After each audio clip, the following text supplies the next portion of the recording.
അല്ലാഹുമ്മ ബാരിക് ലനാ ഫീ റജബിൻ വശഅബാൻ വബല്ലിഗ്നാ റമളാൻ. അങ്ങനെ തന്നെ ദുആ ഇറക്കണം. അതിന് ഒരു ലഫ്ളും മാറ്റണ്ട. അങ്ങനെയാണ് ഹദീസിൽ വന്നിട്ടുള്ളത്. ശഅബാൻ ആയാലും ഇങ്ങനെ ദുആ ചെയ്യണം. ചില പള്ളികളിൽ ചില ഉസ്താദുമാരടക്കം റജബ് എന്നുള്ള വാക്ക് അങ്ങ് കട്ട് ചെയ്യും. എന്നിട്ട് ശഅബാൻ മാസം ആകുമ്പോ അല്ലാഹുമ്മ ബാരിക് ലനാ ഫീ ശഅബാൻ വബല്ലിഗ്നാ റമളാൻ അങ്ങനെ ദുആ ഇറക്കാറ്.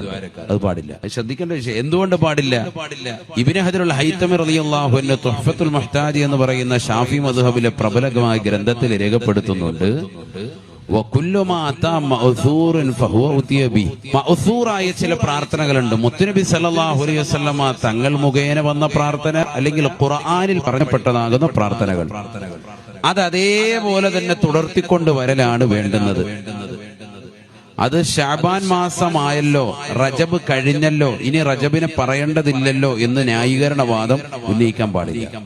എങ്ങനെ തന്നെ ദുആ ഇറക്കണം, അല്ലാഹുമ്മ ബാരിക് ലനാ ഫീ റജബിൻ വശഅബാൻ. അപ്പൊ നബിതങ്ങൾ എങ്ങനെയാണ് ദുആ ചെയ്തത് അങ്ങനെ തന്നെ കൊണ്ടുവരിക. ഒന്ന്. മറ്റൊന്ന്, ബറക്കത്ത് എന്ന് പറഞ്ഞതിന്റെ അർത്ഥം വിശാലമാണ്.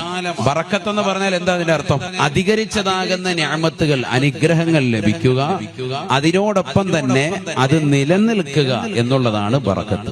ഒരാള് ശഅബാനിൽ ദുആ ഇറക്കുന്നു, എന്ത്? അല്ലാഹുമ്മ ബാരിക് ലനാ ഫീ റജബിൻ വശഅബാൻ എന്ന് ദുആ ഇറന്നാൽ അതിന്റെ അർത്ഥം എന്താ? അല്ലാഹുവേ, റജബിൽ ഞങ്ങൾക്ക് നൽകിയിട്ടുള്ളതാകുന്ന അധികരിച്ചതായ ബറക്കത്ത് ഞങ്ങൾക്ക് ഈ ശഅബാനിലും നിലനിർത്തിത്ത അല്ലാഹ് എന്നാവും വായന.